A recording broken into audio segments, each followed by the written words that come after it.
Hello guys, എല്ലാവർക്കും mini വ്ളോഗിലേക്ക് സ്വാഗതം. അപ്പോൾ ഞാൻ നിൽക്കുന്നത് എൻ്റെ വീട്ടിലാണ്. അപ്പം ഞാൻ എൻ്റെ വീട്ടിൽ നിന്നാണ് കോവിലിൽ പോകുന്നത്. അപ്പോൾ രാവിലെ നച്ചൂസൊക്കെ നല്ല ഉറക്കമായിരുന്നു. അപ്പം ഞാൻ എൻ്റെ വീട്ടിൽ നിന്ന് റെഡിയായി നിന്നപ്പോഴത്തേക്ക് ചേട്ടൻ വിളിക്കാൻ വന്നു. നല്ല മഴയുള്ളതുകൊണ്ട് നമ്മൾ ഓട്ടോയിലാണ് പോയത്.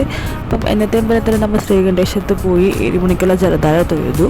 എന്നിട്ട് അവിടെ നിന്ന് ഇറങ്ങിയിട്ട് ഞങ്ങൾ നേരെ പോയത് ഗണപതി കോവിലാണ്. കഴിഞ്ഞ പ്രാവശ്യം ഹനുമാൻ ക്ഷേത്രത്തിൽ പോയി. അപ്പോൾ ഇപ്രാവശ്യം നമ്മൾ വെറൈറ്റി ആയിട്ട് പോയത് ഗണപതി കോവിലാണ്. ഇപ്പോൾ ഗണപതി കോവിൽ പോയി തൊഴുതിറങ്ങിയതിന് ശേഷം വെളിയിൽ നല്ല മുല്ലപ്പൂ വെച്ചിട്ടുണ്ടായിരുന്നു. അപ്പോൾ നമ്മൾ അവിടുന്ന് 1 മുഴം മുല്ലപ്പൂ വാങ്ങിച്ചിട്ടുണ്ടായിരുന്നു. 50 രൂപയാണ് 1 മുഴം മുല്ലപ്പൂവിൻ്റെ വില വരുന്നത്. എന്നിട്ട് ഞങ്ങൾ അവിടെ നിന്ന് ഇറങ്ങിയിട്ട് ഞാൻ കുറച്ച് മുല്ലപ്പൂ തല വെച്ചു, ബാക്കി നജ്ജുവിനും അമ്മയ്ക്കും വേണ്ടിയിട്ട് തിരിച്ച് വീട്ടിൽ കൊണ്ടുവന്നു. എന്നിട്ട് ഞങ്ങൾ നേരെ അവിടെ നിന്ന് ഇറങ്ങി വീട്ടിലോട്ട് വന്നു. അപ്പോൾ നമ്മൾ സാധാരണ ഇത് കഴിഞ്ഞാൽ ഒന്നീ ബ്രേക്ക്ഫാസ്റ്റ് കഴിക്കാൻ പോകും, അല്ലെങ്കിൽ ചായ കുടിക്കാൻ പോകും. ഈ പ്രാവശ്യം ഞങ്ങൾ അങ്ങനെയൊന്നും പോയില്ല, നേരെ എൻ്റെ വീട്ടിലോട്ടാണ് വന്നത്. വീട്ടിൽ വന്നപ്പോഴത്തേക്ക് നച്ചൂസ് ഉണർന്നിരിപ്പുണ്ടായിരുന്നു. അപ്പം ബാക്കിയുള്ള വിശേഷങ്ങളൊക്കെ എന്തായാലും ഞാൻ സൺഡേ വ്ളോഗ് അപ്ലോഡ് ചെയ്യുന്നതായിരിക്കും. അപ്പം നമുക്ക് ബാക്കിയുള്ള വിശേഷങ്ങൾ ആ വീഡിയോയിൽ കാണാം. അപ്പം എല്ലാവർക്കും ബൈ ബൈ.